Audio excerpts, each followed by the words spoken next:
조선야화를 찾아주셔서 감사합니다. 구독과 좋아요, 알림 설정 부탁드립니다. 백정 호종이는 서당 마루에 무릎을 꿇고 앉아 글 공부를 하고 있었습니다. 백정이 무슨 글 공부냐고요? 호종이는 천출임에도 매우 영특했습니다. 이를 눈여겨본 서당 훈장, 김학봉이 호종이를 거두어 글 공부를 시켰지요. 김훈장은 수염을 쓸며 호종이를 기특하게 바라보았습니다. 호종아, 오늘도 해가 뜨기 전부터 와 있었구나. 스승님, 이제 서체은 닳도록 읽었습니다. 다음 가르침을 받고 싶습니다. 너는 내가 가진 모든 책을 다 읽어버렸다. 하여 내가 알려줄 수 있는 모든 것은 다 배운 셈이다. 호종이의 얼굴이 어두워졌습니다. 그는 바닥에 놓인 책을 손가락으로 쓸며 한숨을 내쉬었지요. 주제 넘은 말인 것은 압니다만 이렇게 백날 책만 읽는 것은 어째 허무합니다. 과거 시험을 보고 싶습니다. 김훈장은 안타까운 표정으로 고개를 저었습니다. 그의 눈에는 제자를 향한 연민이 깃들어 있었지요. 너의 재능은 하늘이 내린 것이나 세상의 벽은 높고 두텁도다. 소가 글을 읽으려 한다고 비웃으시는 것이옵니까? 아니다. 너는 내가 가르친 제자 중 가장 뛰어나다. 다만 이 세상이, 이 나라가 너를 인정하지 못할 것이다. 방만한 양반들이 오직 가문과 권력으로만 민초들 위에 앉아 세상을 호령하니 이 어찌 공평한 세상이라 할 수 있습니까? 김훈장은 조용히 일어나 호종이의 어깨를 토닥였습니다. 내일 해 뜨기 전에 다시 오거라. 들려줄 이야기가 있다. 동이 트기 전 호종이는 서당에 도착했습니다. 마당에는 아직 새벽 안개가 걷히지 않았고 나무잎에 맺힌 이슬이 영롱하게 빛났지요. 때마침 김훈장이 작은 나무 상자를 들고 나타났습니다. 오래 기다렸느냐? 이리 앉거라. 스승님, 어제 말씀하신 이야기가 무엇이옵니까? 김훈장은 천천히 나무 상자를 열었습니다.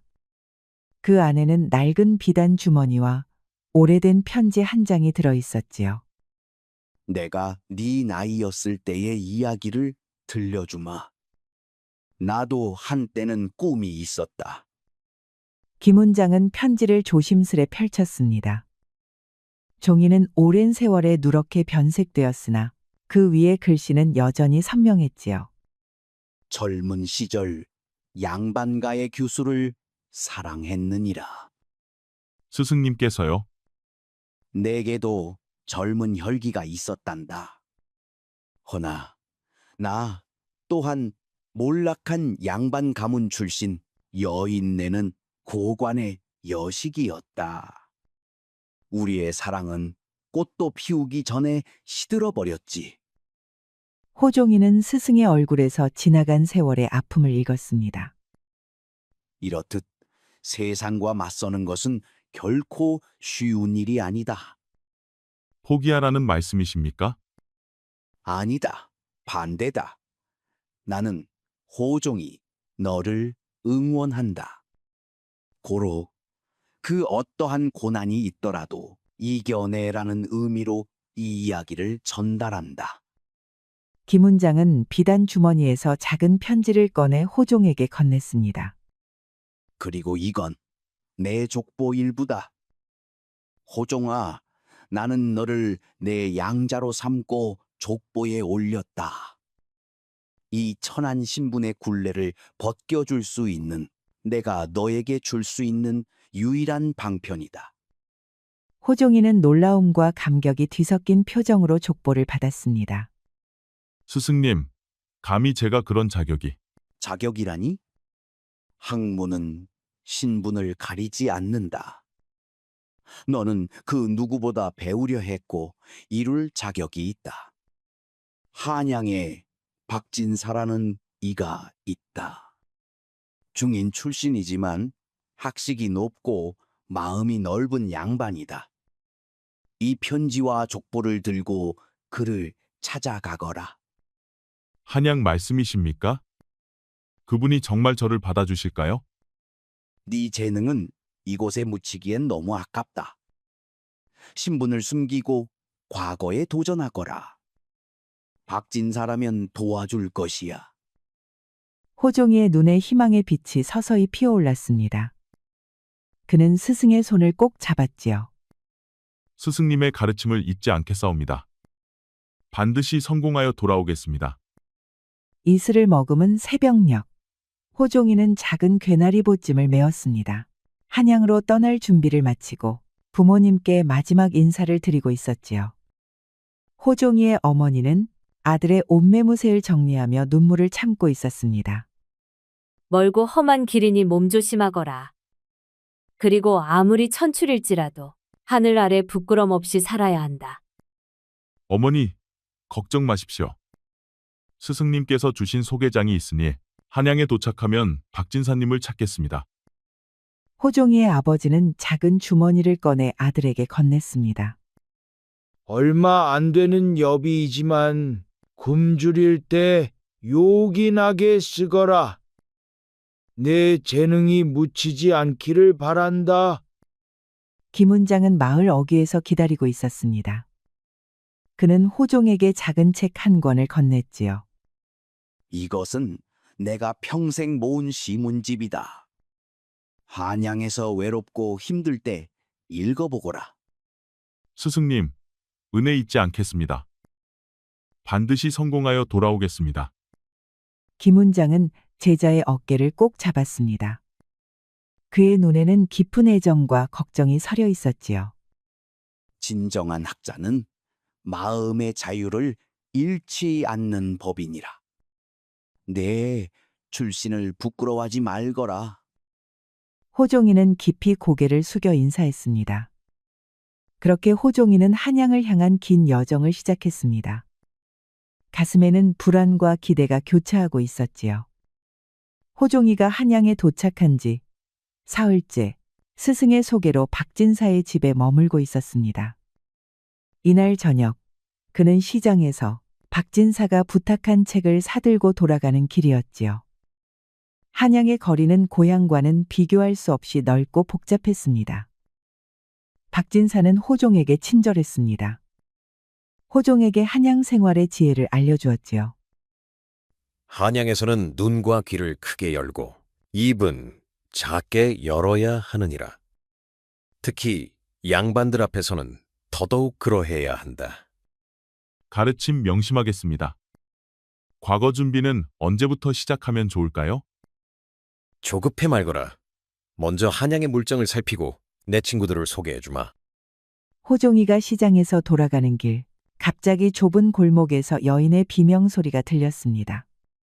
호종이는 잠시 망설이다 소리가 나는 방향으로 발걸음을 옮겼습니다. 어두운 골목에서 젊은 여인이 3명의 무례배들에게 둘러싸여 있었습니다. 차림새를 보아하니 건다리가리보다는 뜨내기 유생 선비들 같았습니다. 이렇게 고운 분이 어찌 혼자 다니시오? 우리가 호위해 드리겠소. 여인은 단아한 차림새를 하고 있었습니다. 당황한 기색이 역력했지만 침착하게 대응하고 있었습니다. 그녀의 눈빛에는 두려움보다 분노가 더 깃들어 있었지요. 이 길은 제가 자주 다니는 길이니 물러가 주십시오. 그렇지 않으면 소리를 지르겠습니다. 앙칼지구려. 더 마음에 드는구려. 내 아랫도리도 앙칼진데 맛이나 한번 보겠소. 호종이는 가슴이 뛰었습니다. 위험에 처한 여인을 그냥 지나칠 수 없었습니다. 그는 잠시 생각에 잠기다 기지를 발휘했습니다. 아이고 포졸나으리, 오늘 별일 없으셨습니까? 호종이의 외침에 무례배들이 놀라 주위를 둘러보았습니다. 그 틈을 타 호종이는 재빨리 여인에게 다가가 그녀의 손을 잡고 골목을 빠져나왔지요. 두 사람은 숨이 차도록 달려 번화가에 도착했습니다. 정말 감사합니다. 은희님이 아니었으면 험한 꼴을 볼 뻔했어요. 저는 정유화라고 합니다. 최가댁의 친척이지요. 호종이랍니다. 한양에 온 지 얼마 되지 않은 서생입니다. 언제 한번 찾아오셔요. 오늘의 은혜를 보답하겠습니다. 정 씨의 맑은 눈빛이 호종이의 마음을 설레게 했습니다. 호종이는 꼭 그러하겠다고 약조하고 떠났습니다. 그리고 호종이는 정 씨의 초대로 최가댁을 방문했습니다. 은희님, 방문해 주셨군요. 저를 따라오셔요. 정 씨는 직접 호종을 마중 나와 최가댁 안채로 안내했습니다. 대문을 지나 넓은 마당을 지나자 고풍스러운 사랑채가 나왔습니다. 행랑채에 하인들이 조용히 인사를 올렸고 꽃나무가 늘어선 뜰을 따라 걷다 보니 곧 정갈한 서재에 이르렀지요. 호종이는 이토록 화려한 서재를 본 적이 없었습니다. 학문의 뜻이 깊은 듯하여 이렇게 서재를 구경시켜드리고 싶었습니다. 과분한 말씀입니다. 마님께서 이렇게 귀한 분이신 줄 미처 알지 못했사옵니다. 최가댁은 제 친정의 친척이 되시지요. 제가 과부가 된 후 이곳에 머물고 있답니다. 정 씨는 호종이에게 차를 내오며 그의 학식을 시험해 보고자 했습니다. 그녀는 책장에서 시집 한 권을 꺼내 호종에게 건넸지요. 이 글의 의미를 어떻게 해석하시겠습니까? 호종이는 글을 읽고 자신의 견해를 말했습니다. 그의 해석은 정 씨를 놀라게 했지요. 겉으로는 산수를 노래하는 듯하나 실은 세상의 이치와 인간의 본성을 담고 있군요. 놀랍습니다. 단번에 핵심을 짚으셨군요. 학식이 매우 뛰어나군요. 마침 최가댁에서 조카들의 가정교사를 구하고 있는데 그 자리를 추천해드리고 싶습니다. 호종이는 정 씨의 제안을 단박에 수락했습니다. 이런 기회가 없다고 생각했지요. 호종이는 최가댁의 가정교사로 채용되어 안채 옆 별당에 거처를 마련했습니다. 방 안에는 그가 평생 써본 적 없는 비단 이불과 깨끗한 책상, 그리고 새 옷가지들이 가지런히 놓여 있었습니다. 호종이는 이 모든 것이 꿈만 같았습니다. 이런 곳에서 지낼 수 있다니. 내가 과연 이 자리에 어울리는 것일까? 새 도포와 갓을 쓴 모습이 낯설게 느껴졌습니다. 손에 남아있는 거친 굳은 살을 보며 호종은 자신의 출신을 들킬까 불안했습니다. 최가댁의 도령 최철은 둘째로 장난기 가득한 눈빛의 소년이었습니다. 처음 수업을 시작하자 장난을 치며 집중하지 않았지요. 스승님, 왜 이런 어려운 글을 배워야 하나요? 너무 어렵고 따분해요. 맞아요. 글의 뜻을 단순히 외우는 것은 중노동이나 다를 바 없지요. 하여 그 안의 뜻을 하나하나 찾아내는 것은 일종의 놀이와 흡사하답니다. 호종이는 평범한 교육 방식 대신 자신만의 창의적인 방법으로 수업을 진행했습니다. 글자를 동물과 사물에 비유하여 설명하고 이야기 속에 교훈을 담아 관심을 끌었지요. 최도령은 그런 스승님의 가르침을 재미있어하며 열심히 공부했습니다. 수업이 끝난 후 호종이는 처음으로 하인들이 차려준 정갈한 식사를 받았습니다. 호종이는 떨리는 손으로 젓가락을 쥐어 식사를 시작했습니다. 허나 너무 긴장한 탓일까요? 생선을 먹다가 그만 가시가 목에 걸리고 말았습니다. 호종이가 캑캑거리자 하인들이 웃음을 참는 모습이 보였지요. 고향에서는 이렇게 좋은 생선을 먹어본 적이 없어서 그만. 이렇게 호종은 새로운 환경에 적응해 가면서도 자신의 진짜 신분이 탄로날지도 모른다는 불안감을 항상 안고 있었습니다. 하지만 최도령이 호종이를 진심으로 스승으로서 따르게 되면서 점차 자신감을 얻어갔지요. 이 시의 표면적 의미는 봄날의 꽃을 노래하는 것이나 그 이면에는 더 깊은 뜻이 있다고 생각합니다. 그렇군요. 저도 그 시에서 숨겨진 그리움을 느꼈습니다. 정 씨와 호종이는 저녁 무렵 서재에서 만나 시와 학문을 논하는 시간을 자주 가졌습니다. 창밖으로 달빛이 스며들고 책상 위 등불이 그들의 얼굴을 은은하게 비추었지요. 이 시간은 두 사람에게 하루 중 가장 소중한 순간이 되어가고 있었습니다. 오늘은 제가 지은 시를 한 편 보여드리고 싶습니다. 정말인가요? 부디 들려주십시오. 창백한 달 아래 불 깨지는 매화여. 침묵 끝에 피어난 마음을 누가 먼저 말해야 옳을는지. 그대여, 시처럼 다가와 주오. 정 씨의 시에는 금지된 사랑에 대한 은밀한 감정이 담겨 있었습니다. 호종이는 고개를 들어 정 씨를 바라보았습니다. 시는 때로 우리가 직접 말하지 못하는 마음을 대신 전하기도 하지요. 마님의 시에 화답하는 시를 지어도 되겠습니까? 정 씨는 미소로 답했고 호종이는 곧바로 시를 지었습니다. 고요한 등불 아래 비친 그대 눈빛에 말 못할 시름이 스미었으니 봄이 와도 피우지 못할 이 마음. 그댈 향해 고이 간직하리다. 아름다운 시입니다.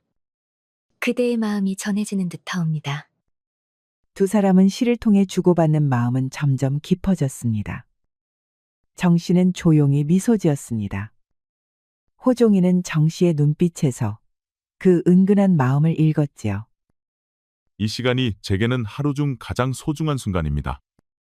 저 역시 그러합니다. 내일도 이 시간에 만나길 바라겠습니다. 가정교사를 시작하며 호종이에 대한 소문이 점점 퍼져나갔습니다. 최가댁 막내 도령이 새로운 스승을 만나고 난 후부터 글 공부를 놀이처럼 즐기며 눈에 띄게 발전했기 때문입니다. 하여 호종이는 최가댁 장손의 친구인 양반 김선비의 초대를 받아 서재를 방문했습니다. 김선비는 호종이의 재능에 깊은 감명을 받아 자신의 문인 모임에 초대했지요. 호종 선생의 시를 읽고 크게 감동받았소. 그런 깊은 감성은 어디서 오는 것인지 궁금하오. 과찬이십니다. 좋게 봐주셔서 감사합니다. 김선비의 서재에는 여러 양반들이 모여 앉아 있었습니다. 호종이는 처음에는 긴장했지만 대화가 깊어질수록 자신감을 얻었습니다. 한 양반이 어려운 경전 구절에 대해 질문했을 때 다른 이들이 머뭇거리는 사이 호종이가 명쾌한 해석을 내놓았습니다. 방 안에 잠시 침묵이 흘렀지요. 놀랍소. 그대의 해석은 내가 지금까지 들은 것 중 가장 명쾌하오. 어디서 수학하셨소? 어떤 스승님을 모셨길래 이런 통찰력을 갖게 되었소? 호종이는 순간 당황했지만 김학봉 훈장의 가르침을 떠올리며 침착하게 대답했습니다. 고향의 훈장님께 가르침을 받았습니다. 또한 스스로 책을 읽고 생각하는 것을 즐겼습니다. 대단한 스승님을 두셨구려. 나도 시골에나 내려가야겠구려. 호종이는 양반들과 같이 웃음을 터뜨렸습니다. 허나 여전히 마음 한편에는 불안이 자리했습니다.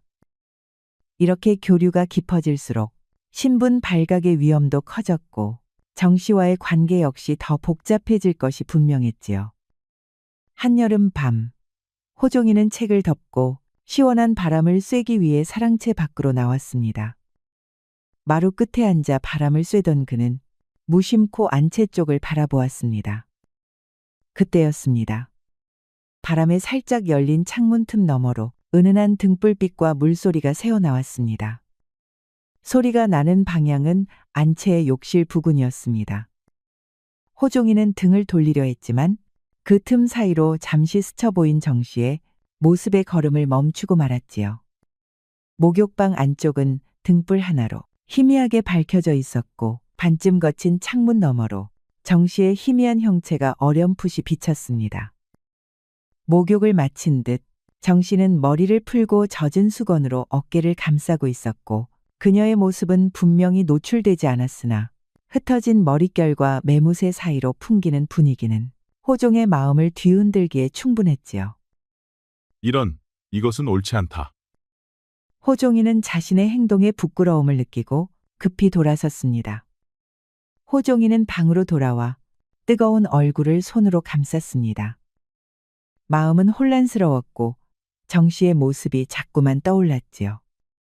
이런 감정을 품어서는 안 되는 것을. 그녀는 진짜 양반이고 나는 천안백정 출신이다. 다음 날 아침, 호종이는 평소와 같이 서재에서 정 씨와 만났습니다. 그러나 그는 어젯밤 일을 떠올리며 어색하게 행동할 수밖에 없었지요. 눈길은 자꾸 아래로 향했고 손은 책장을 넘기며 떨리고 있었습니다. 선비님, 오늘은 안색이 좋지 않으신 듯합니다. 어디 편찮으신 곳이라도 있으신지요? 아닙니다. 어젯밤 더위 때문에 잠을 이루지 못했을 뿐입니다. 그러셨군요. 저도 어젯밤 더위를 식히러 한밤에 목욕을 했지요. 정 씨의 말에 호종의 얼굴이 붉어졌습니다. 그는 급히 책을 들여다보며 표정을 감추었지요. 정 씨는 그의 반응을 유심히 살피며 미소를 지었습니다. 무슨 일이 있었나요? 왜 그리 당황하시는 것입니까? 아닙니다. 그저 이 책의 내용이 어려워서 그렇습니다. 정 씨는 의미심장한 미소를 지으며 호종이를 바라보았습니다. 그녀의 눈빛에는 알 수 없는 깊이가 있었지요. 호종이는 그 시선을 마주하기가 어려웠습니다. 그날 오후 박진사의 부탁으로 정 씨는 장터에 볼 일이 있어 나섰고 호종이는 길잡이를 자처해 동행하였습니다. 두 사람은 간간히 이야기를 나누며 조용히 웃음도 섞었지요. 정 씨의 말에 호종이의 얼굴이 붉어졌습니다. 그는 급히 시선을 돌려 표정을 감추었고 정 씨는 그의 반응을 유심히 살피며 미소를 지었습니다. 무슨 일이 있었나요? 왜 그리 당황하시는 것입니까? 아닙니다. 그저 이 길이 참 낯설어서요. 정 씨는 의미심장한 미소를 지으며 호종이를 바라보았습니다. 그녀의 눈빛에는 알 수 없는 깊이가 있었지요. 호종이는 그 시선을 마주하기가 어려웠습니다.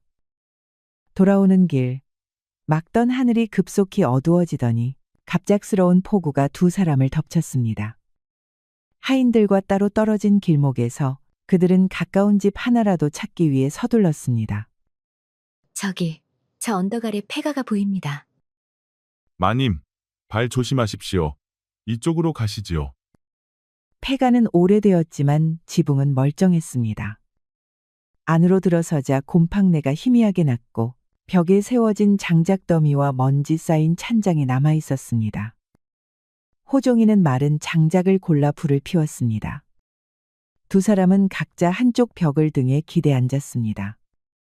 젖은 옷이 등에 들러붙었고 촉촉한 공기가 피부를 파고들었지요. 침묵이 길어질 즈음 정 씨가 조용히 입을 열었습니다. 선생님, 제게 당신의 이야기를 들려주시겠습니까? 진짜 당신에 대해서요. 제 이야기라면 이미 알고 계신 대로입니다. 아니요. 당신이 백정 출신이라는 사실을 포함한 진짜 이야기 말입니다. 호종이의 얼굴이 창백해졌습니다. 손끝이 떨리고 장작불이 희미하게 그의 떨림을 비췄습니다. 그녀는 그런 호종을 조용히 바라보고 있었습니다. 어떻게 아셨습니까? 처음 만났을 때부터 눈치챘어요. 손에 남은 굳은 살, 양반들 앞에서의 조심스러움, 그리고 무엇보다 당신의 눈빛이 평범한 선비의 것이 아니었습니다. 호종이는 오랜 침묵 끝에 입을 열었습니다. 그는 이제 모든 것이 끝났다고 생각했지요. 허나 정 씨의 눈엔 경멸도 놀람도 없었습니다. 그녀의 눈에는 오히려 따뜻함과 연민이 깃들어 있었지요. 그렇다면 왜 저를 고발하지 않으셨습니까? 당신의 재능과 인품은 신분을 넘어서는 것이었어요. 그리고 점점 당신에게 마음이 끌렸습니다. 정 씨는 조심스럽게 다가와 그의 손을 잡았습니다. 그녀의 손끝은 따뜻했고 호종이의 숨결은 그 순간 깊어졌습니다. 저도 당신께 고백할 것이 있어요. 저는 남편을 사랑하지 않았던 과부입니다. 18배 혼인했고 20해가 되기 전 과부가 되었지요. 저도 이 사회가 씌운 족쇄 속에 갇혀 살아온 몸입니다. 저는 당신을 처음 배웠을 때부터 가슴이 떨렸습니다. 하지만 우리 사이엔 넘을 수 없는 벽이 있다고 생각했지요. 그 벽은 세상이 만든 것이기도 하지만 무엇보다 우리가 스스로 만든 것일지도 모르죠. 진정한 마음은 그 벽을 넘게 합니다. 폭풍우가 잦아들고 새벽이 밝아오기 시작했습니다. 호종이와 정 씨는 밤새 서로의 진심을 나누었습니다. 앞으로 어떻게 해야 할지 두렵습니다. 하지만 당신과 함께라면 그 두려움도 이겨낼 수 있을 것 같습니다. 우리 함께 길을 찾아봅시다. 이 폭풍이 지나간 것처럼 우리 앞의 어려움도 언젠가는 지나갈 테니까요. 호종이는 최가댁 장손 최상현 선비의 서재를 찾았습니다. 마음은 불안했지만 표정은 담담하게 유지했지요. 서재 문을 열자 최선비는 창가에 서서 그를 기다리고 있었습니다.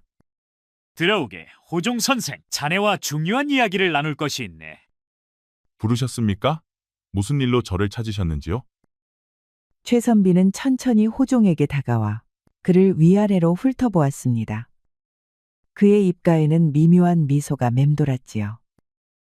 호종 선생, 자네가 백정 출신이라는 사실을 알고 있네. 호종이의 얼굴이 창백해졌습니다. 그의 손이 미세하게 떨리기 시작했지요.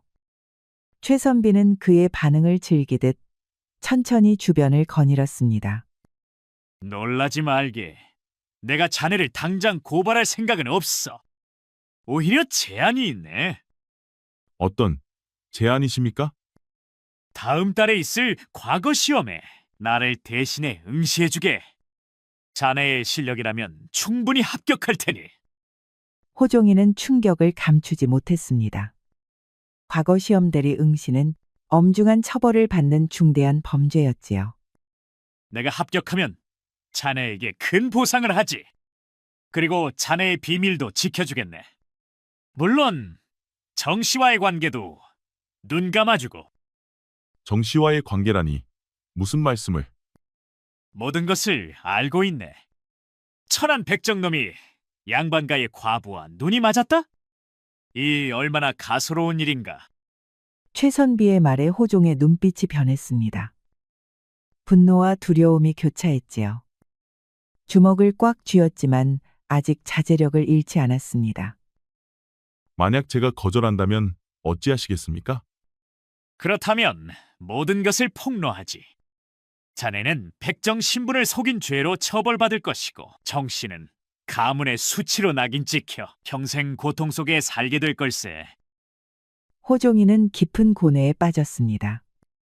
최선비의 협박 분노했지만 지금까지 쌓아온 모든 것을 잃을지도 모른다는 두려움에 즉각 거절하지 못했지요. 내일까지 답을 기다리겠네. 현명한 선택을 하기 바라네, 백정 선생. 호종이는 무거운 발걸음으로 서재를 나왔습니다. 그의 마음은 폭풍우 치는 바다처럼 요동쳤습니다. 호종이는 정 씨의 거처로 급히 찾아갔습니다. 그의 얼굴은 창백했고 눈에는 불안과 결의가 교차하고 있었지요. 정 씨는 호종이의 상태를 보고 즉시 무슨 일이 있었는지 직감했습니다. 무슨 일이 있었나요? 얼굴이 너무 창백하십니다. 최선비가 모든 것을 알고 있습니다. 제 신분도 우리의 관계도. 호종이는 최선비와의 대화를 모두 털어놓았습니다. 정 씨는 놀랐지만 곧 침착함을 되찾았지요. 그녀는 생각에 잠겼다가 갑자기 일어섰습니다. 최선비는 이미 관아의 고발 준비를 마쳤다고 합니다. 그는 처음부터 당신을 함정에 빠뜨릴 계획이었어요. 호종이와 정 씨는 즉시 탈출 계획을 세웠습니다. 시간이 얼마 남지 않았기에 그들은 빠르게 행동해야 했지요.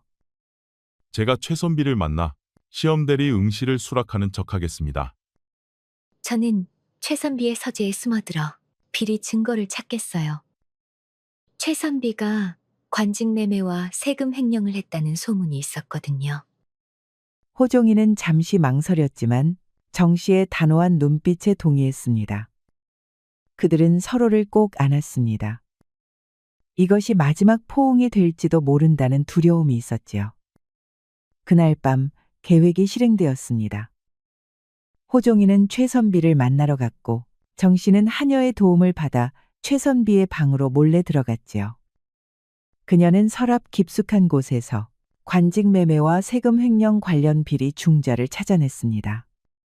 한편 호종은 기지를 발휘해 최선비와의 대화를 길게 끌었습니다. 그는 마치 진지하게 고민하는 척하며 시간을 벌었지요. 대리응 씨는 중대한 결정이니 조건을 더 논의해야 할 것 같습니다. 조건? 내 놈이 조건을 말할 처지가 되나? 호종이는 최상현의 분노를 자극해 주의를 분산시켰습니다. 그 사이 정 씨는 문서를 품에 안고 약속된 장소로 이동했지요.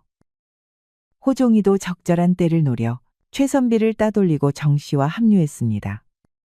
정 씨와 호종은 폐가에서 돌아온 그날 밤 최가댁 하인의 눈에 띄고 말았습니다. 누군가 몰래 두 사람을 뒤쫓고 있었던 것이지요. 다음 날 최가댁에서는 정 씨의 외출에 대한 의심이 커졌고 정 씨의 사촌 오라비인 최선비는 노기를 감추지 못했습니다. 정 씨를 몰아붙이며 진상을 캐묻던 그는 결국 그녀 입에서 호종의 이름이 흘러나오는 순간 얼굴빛이 싸늘하게 변했지요. 감히 천한 백정이.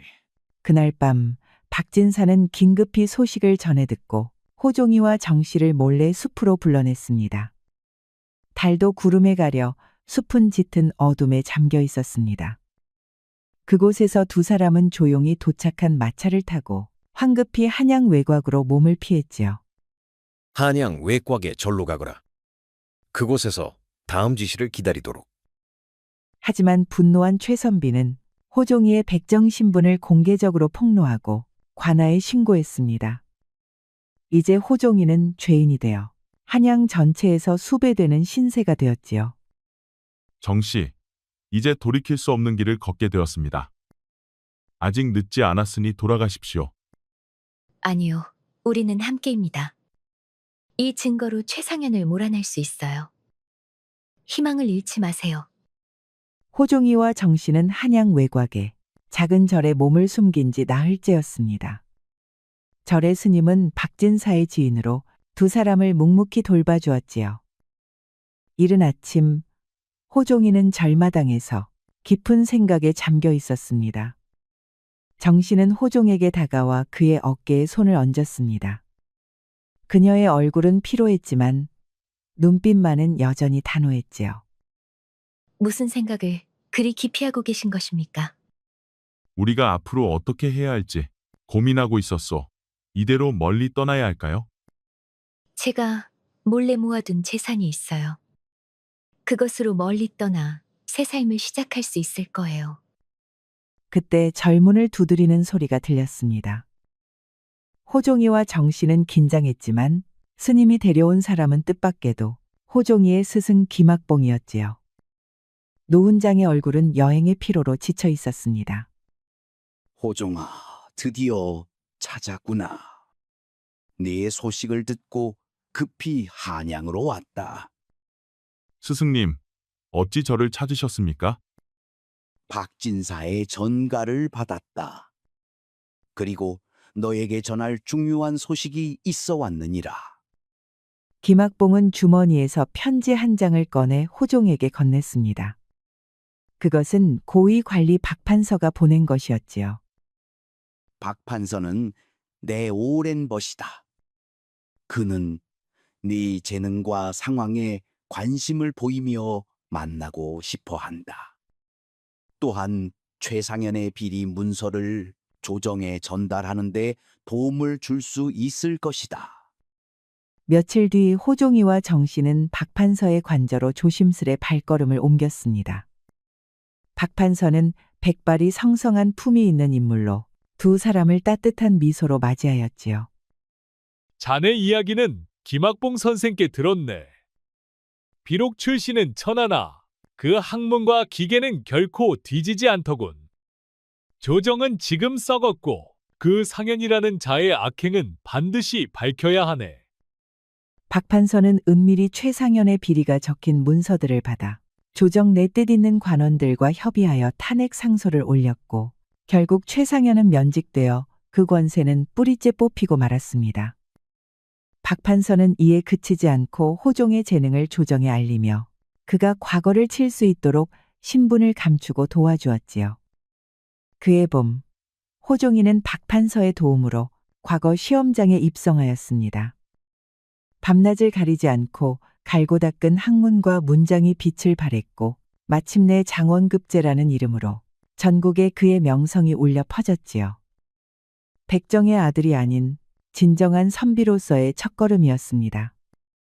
과거 급제 소식이 조정에 퍼지고 나서도 호종이는 한양에 머무르지 않았습니다. 그는 가장 먼저 고향으로 발걸음을 돌렸지요. 마을 어귀, 익숙한 들길과 버드나무 아래에서 어머니는 아들을 알아보고 눈물부터 흘렸고 아버지는 말없이 그의 어깨를 감싸 안았습니다. 아버지, 어머니. 이 못난 자식, 드디어 해냈습니다. 호종이는 오래전 마루에 무릎 꿇고 글을 읽던 그 서당을 찾았습니다. 그곳엔 여전히 김학봉 선생이 앉아 있었지요.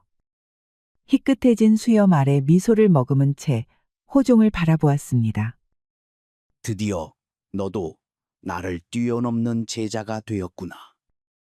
다 선생님의 가르침 덕입니다.